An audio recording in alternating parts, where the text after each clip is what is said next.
ससुराल में वो पहली सुबह आज भी याद है।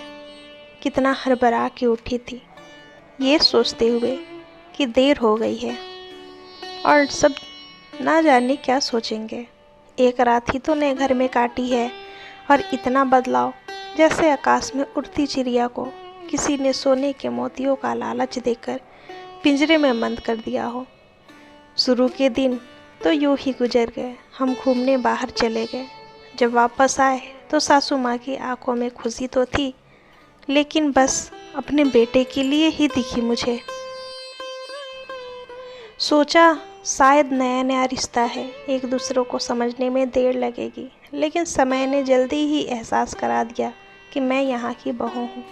जैसा चाहे वैसा नहीं रह सकती। कुछ कायदा मर्यादा है जिनका पालन मुझे करना होगा। धीरे धीरे बात करना, धीरे से हंसना, सबके खाने के बाद खाना, ये सब आदतों जैसे अपने ही आप आ गई। घर में माँ से कभी कभी ही बात होती है। धीरे धीरे पीहर की याद सताने लगी। ससुराल में पूछा तो कहा गया अभी नहीं, कुछ दिन बाद। जिस पति ने कुछ दिन पहले ही मेरे माता पिता से ये कहा था कि पास ही तो है, कभी भी आ जाएंगी, उनके भी सुर बदले हुए थे। अब धीरे धीरे समझ आ रहा था कि शादी कोई खेल नहीं, इसमें सिर्फ घर नहीं बदलता, बल्कि आपका पूरा जीवन बदल जाता है। आप कभी भी उठ के अपने पीहर नहीं जा सकते, यहाँ तक कि कभी याद आए तो आपके पीहर वाले भी बिन पूछे नहीं आ सकते।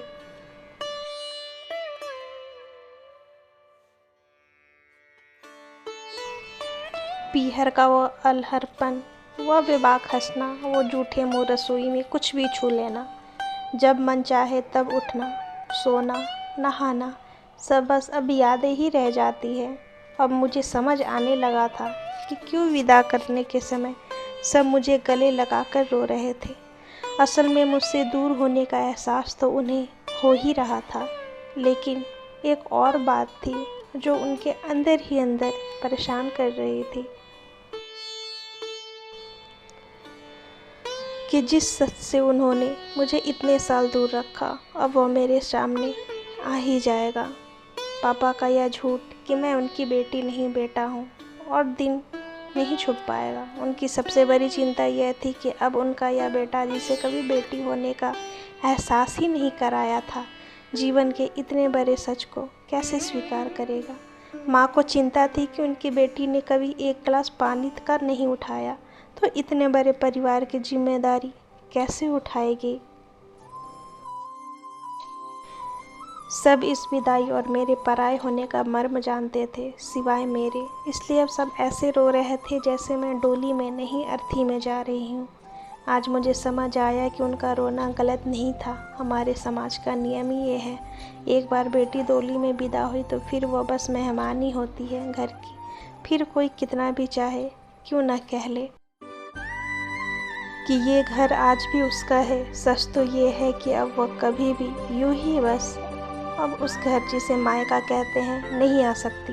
हजारों समस्या और परेशानी आने पर भी उसी को हल करना है, हंसते हुए, कम छुपाते हुए। क्या यह तपस्या से कम नहीं? अनजान जगह को सुधार कर अच्छा बनाने का काम करना। क्या कहेंगे आप?